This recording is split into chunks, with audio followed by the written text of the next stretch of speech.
All right, let's get into the mailbag one day early because of our slightly different schedule this week. You can email info@davidpakman.com if you have an email, question, comment, concern. Many such examples for you today, starting with someone who's just very, very angry. And I think probably has a lot more going on personally than maybe they mentioned in this email. Nathan wrote in, and Nathan wrote, "You lie about Trump because you have no fact checking. Why do you make money off your lies? So you support everything Trump is for? He at least kept us safe, put DAs in charge to convict drug dealers that bring fentanyl into our country should be executed. They are killing innocent people knowingly." That was one sentence. "You want to be a true podcaster? Have me as another podcaster that is debatable to you on live every time you're on having a podcast. Even though he's not the best at the truth necessarily, you think Biden has told one truth or been transparent? Nope. He said he is a middle-of-the-road Democrat. Turns out he's a bigger socialist than Bernie. Stop hating USA and start acting like you live in America, because either go back to where you were and live there or support the country you live in now. Gas, food, crime, etc. What's wrong with you? At least Trump can hold a speech without forgetting where he is, what he's speaking about, and understand what the heck he is saying. Support our country you're standing in." These are all the wrong "you're," by the way. "You're a microphone warrior, couldn't stand up for USA troops. And look at all the problems this country has right now. Just be a human, not a Dem liberal for a minute. I'm not a Republican, and you're calling Republicans dumb and stupid and nuts, etc. What's the matter with you? I'm bored watching you say Trump's board is pathetic.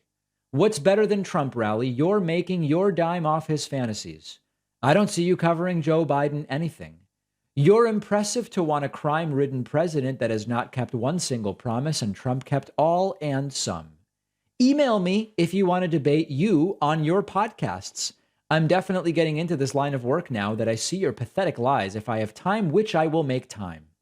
You don't care that you're deciding to only like half the country or more, actually, with all your side coming to the Republican side. And I am not necessarily a Republican, but versus Biden, I am. He's terrible.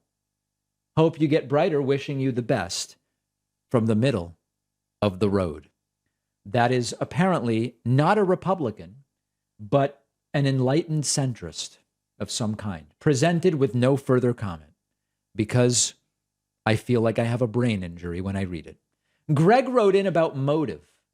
Greg said, if Trump stole classified documents from the White House, what would his motive have been for committing this crime? It's a valid question.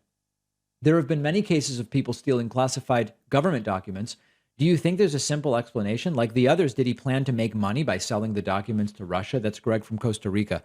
This is a great question to which I have not heard a satisfactory answer. What did Trump plan to do with those documents? What did he plan to do? And certainly, we could speculate about what Greg is writing here, but I just don't have the answer. And with Trump, the real answer could be anything. If you think you have an idea what Trump planned to do with the documents, let me know, because I have no clue. Steve wrote in, I am so sick of hearing about the FBI searching Trump's place being unprecedented. Who cares? How does something become precedented? It has to happen for a first time at some point, right? The level of sheer ignorance is beyond belief. Yeah, I've talked about this. The fact that this has not happened to a president before tells us nothing about whether it's the right or wrong thing to do, whether it's legal or illegal, and whether or not Trump is a criminal. Everything happens for the first time sometime. Everything that has happened at some point was happening for the first time. And what certainly is unprecedented is a president that did all the things that Trump did and flouted every norm, rule, and apparently even some laws. So Steve is absolutely right. This entire "they've never done this to a president before" thing, and therefore it must be wrong, is logically fallacious, and it certainly doesn't pass the sniff test. Next email is from Lisa. Lisa wrote in about the Secret Service in Mar-a-Lago and says, David, is it possible that if in fact the FBI found nothing in Donald Trump's safe, that perhaps he was forewarned by his loyal Secret Service agents that contents of his safe were wanted? What are your thoughts? Yeah, on the night of the raid, of the search warrant being executed, I'm trying to be more accurate about that. Eric Trump went on TV, on Fox News, we covered it live, and said there was nothing in the safe. Now, he may have simply been lying, but if it's true that there was nothing in the safe, I would immediately start wondering whether the documents were just moved. I mean, it's just a completely natural, obvious question to ask. And clearly, any investigator worth their salt, like the FBI has many of, would realize that. So we don't even know if it's true that the safe was empty. Since then, everybody stopped talking about the safe was empty. So it might have been yet another lie just told on the day of. But of course, if the safe is empty, who might have warned Trump and where did they move the documents is a perfectly reasonable question to ask. Brandon wrote in about Kinzinger for president. Kinzinger being the retiring Republican Congressman, Adam Kinzinger, who is not a pro-Trump Republican. Brandon says, "Dear sir, as discussed in one of your recent shows, the Democrats offer slim pickings for a presidential candidate in the event that Biden doesn't run. What about Adam Kinzinger? What better Democrat to beat Trump or DeSantis than a Republican's antidote?" No, so first of all, I haven't said that there are slim pickings. I think that there are great people in the Democratic Party. They aren't the uber progressives, but there are some really good politicians in the Democratic Party. People are talking now about Gavin Newsom. I'm not like a fan of Gavin Newsom, but I recognize he's a very skilled politician. I think Pete Buttigieg would crush anybody in one-on-one debates the way he's crushed his Fox News appearances. I think Jamie Raskin is fantastic. I think John Ossoff is a guy with a bright future. Stacey Abrams is interesting to me. I don't think it's slim pickings on the Democratic side. That's number one. Number two, there are plenty of actual Democrats to choose from. I don't see why we would go with the retiring Republican for the Democratic nominee. It just doesn't make any sense to me. So I get what you're saying, Brandon. Maybe Republicans would say, hey, look, here's a Republican, but he's running as a Democrat. I'll vote for him. It sounds muddled and it doesn't sound like a good idea.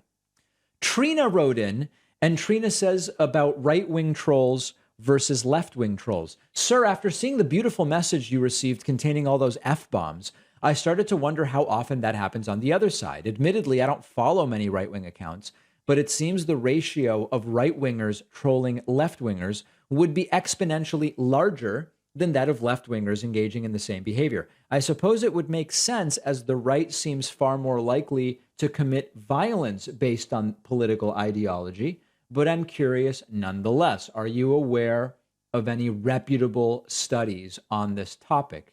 Thanks for continuing to tell the truth each day, no matter who trolls you.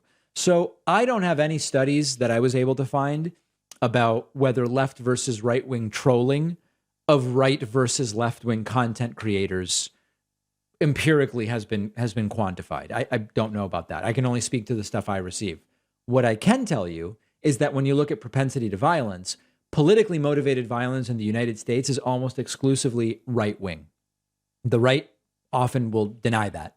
They'll say you're miscategorizing some of it, or what about Antifa, or whatever else they come up with. But the truth is that when you look at politically motivated violence in the United States, if you want to find it on the left, it's the occasional what's called eco-terrorism. And it's relatively rare. The violence is mostly on the right. That we know for sure.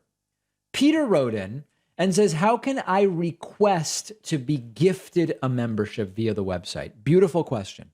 Every week I get 10 emails from people saying, David, please put me on the list for a free membership.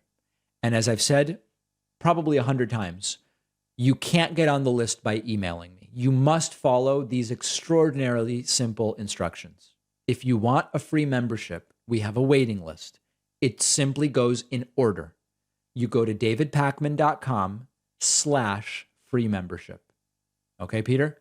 davidpakman.com/free membership. You will be asked your name and your email. That's all we need to get you a free membership. We currently have 800 people waiting. I know that sounds like a lot, but we've already gifted over 1,000 memberships. So it actually does move relatively quickly. davidpakman.com/free membership. Do not email me. John wrote in about due process. And John says, Dear Mr. Pakman, I don't understand how people on the left cheered about the deaths of bin Laden and al-Zawahiri.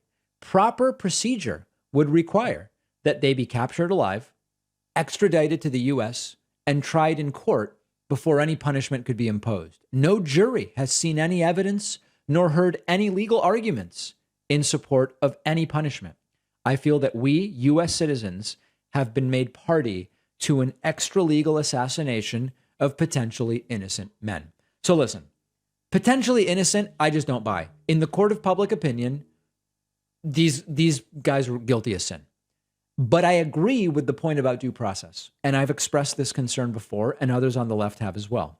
When I say that Joe Biden has an accomplishment to his name this year of ordering a successful strike against Ayman al-Zawahiri, I don't say that as if there's no controversy about the total lack of due process.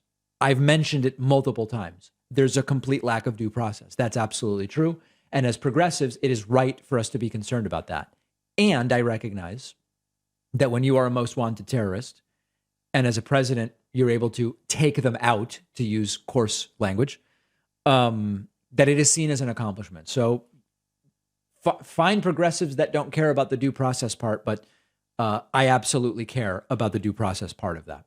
Jock wrote in about electric cars and says, hey, David, I never get tired of the Republican dumb blonde joke, Marjorie Taylor Greene. Her rant against electric cars was a classic. The marketplace is deciding. Nobody's forcing anyone to buy an electric car.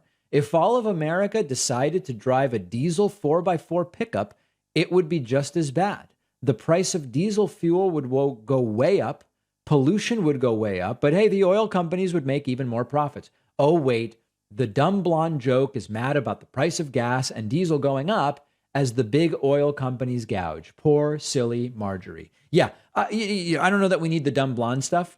But it is absolutely true. Marjorie Taylor Greene last week tried to make the argument, if everybody wanted an electric car, the electrical grid wouldn't be able to keep up. Well, everybody can't get an electric car. Most of the electric cars on the market have waiting lists. So we know what the adoption rate could be of electric vehicles.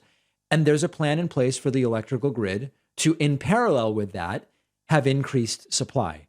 The point Jock makes is a really good one. If everybody switched to diesel cars, there wouldn't be enough diesel, and diesel would be astronomically priced. Absolutely correct. And the vendetta that some of these people seem to have against electric vehicles, much of it comes from ignorance, and it comes from political bias. It sounds like a sort of Green New Deal. What, AOC has a Tesla? It must be bad. And it's mostly ignorance and confusion. And actually, I would say ignorance and confusion is sort of the theme of people like Marjorie Taylor Greene. info@davidpakman.com with your questions, comments, and concerns. We will see you on the bonus show momentarily.